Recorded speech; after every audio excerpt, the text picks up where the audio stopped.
So hey, my name is Ramon Ray, it's our Smart Hustle magazine, and we're at Suite World, a big event with NetSuite, and we're talking to, what's your first name, last name, and the company you work with? David Jarrell from Corkcicle. Great, David, thanks for being with us today. And you are a head of IT for this amazing company that makes these amazing things that keeps wine and other liquids cool. Is that right? We make cool things, and we keep things cool. Excellent. So give us a little bit of understanding of what is Corkcicle, how does it work, what's so special about it, I've heard so much about it, and then we'll dive into a little bit talking about how small businesses can leverage technology. Well, Corkcicle is a brand of cooling products, effectively. Have roots in barware. As you can see, we did a wine tasting here, and there's a lot of barware products, but in 2015 we moved into the hydration space, and that has really been really good for us and brought on a lot of growth. We are essentially about making things cool, and the atmosphere is laid back, it is relaxed. We're based out of Orlando, Florida, so it is not it's a startup, so it's sort of like working for a tech startup, but not exactly. It's a young company, and it's exciting to work for and invigorating.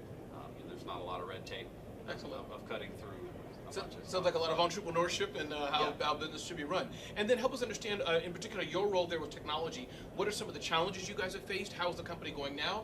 And the second question will be, as we're thinking about it, how does this relate to smaller businesses that are listening to us? But let's talk about your role in Corkcicle, how that works with technology and what you're doing. Well, we are a small business in terms of headcount. We have about 35 employees.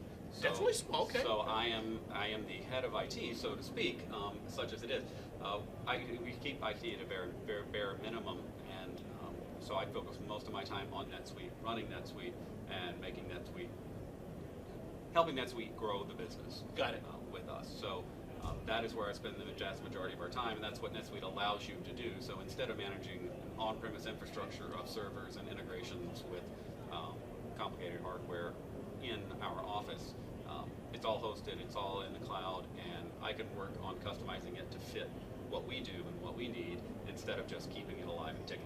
Got it. I know we talk about cloud a lot, not you and I, but the industry, and I think many people are on the cloud, as it were, using a hosted application. But for those who are not, David, what would you tell them? Those who are a bit afraid, those who still have on-premise, meaning servers in their office or somewhere, what is your word to them that you'd say if they have any fear or thoughts about not wanting to move? Yeah, don't be afraid of the cloud.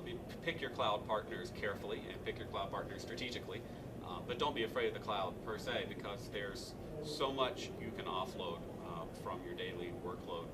Things that you're doing that don't necessarily make your business any better. They're not moving your product forward or your brand forward. They're just keeping the lights on, so to speak. And let someone else do that, because when they do it on a much larger scale, they can do it better than you can anyway.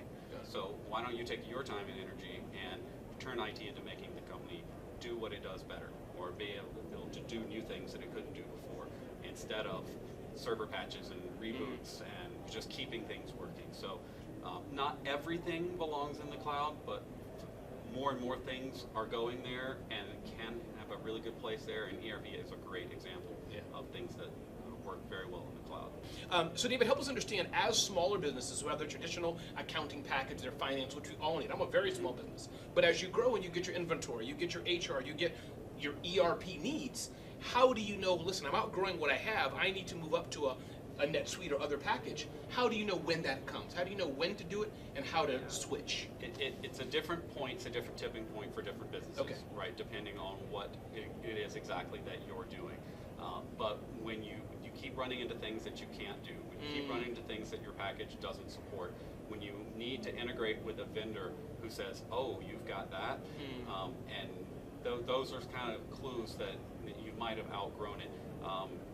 When you need to process ACH transactions and your package doesn't do that, when you need this PayPal integration, no, that package doesn't do that. When you start finding gaps in there, and as you hit really about 10 or 15 employees, usually you're going to need to get in that. When you get into the multi-million dollars of sales, you really have outgrown the small accounting packages and need to move up.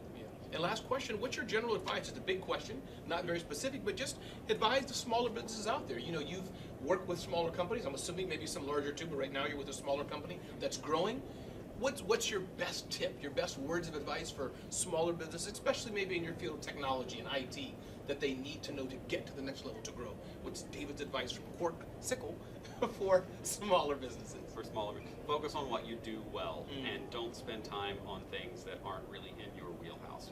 As a really small business, people wear a ton of different hats because you don't have departments and directors of everything. So it makes sense to outsource what you don't do well and focus on what it is that makes you valuable, or what it is that makes your value proposition. So if it's not core IT, because I'm kind of speaking from IT background, then don't do that. Don't spend time on that. Let other people do that, and then you spend your time and energy on what makes you different, what enhances your value proposition to the market that you're in. Powerful. One more time, David, give us your full name of the company you're with. David Gerald with Corkcicle. And my name is Ramon Ray with SmartHustle.com.